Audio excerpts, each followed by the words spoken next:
And it's time for Makina Moto News, brought to us by Shell Advance Motorcycle Oils. Mga nagbabagang mga tamputsong balita.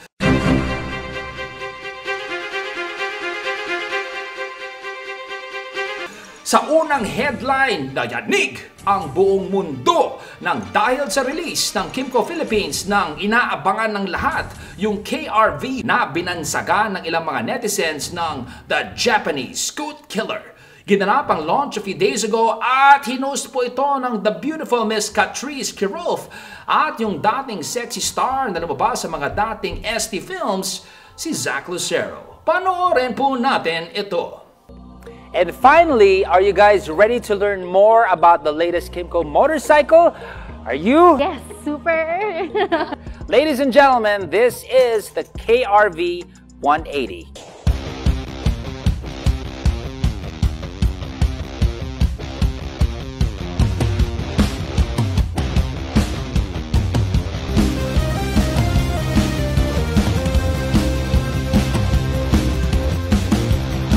Slated siyang lumabas sa November of this year. Sasakyan ba natin yan?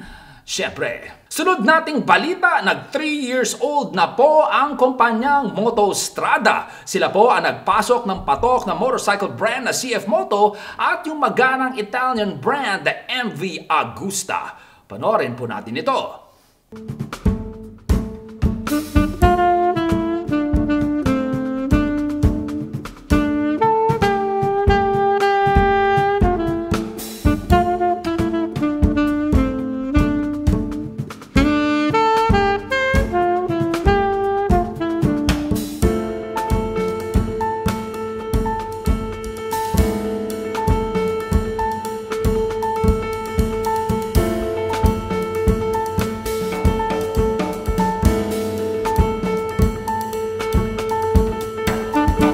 Happy anniversary, Motostrada! Abangan po ninyo at pinadala po tayo sa LA para mag-ride ng isa na naman pong motor. Abangan! At ngayon na naman po, it's time for Balitang Walang Kinalaman sa Motor or Buwaksem.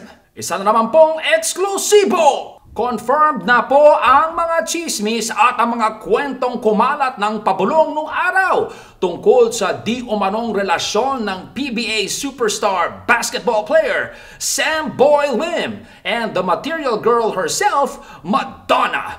Nakuha po through investigative journalism ng Makina ang isang dokumentong nagpapatunay sa pagmamahalan nila. Ito po yung document.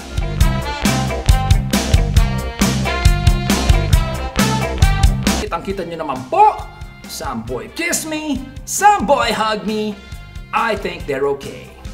Some boys kiss me, some boys hug me, I think they're okay.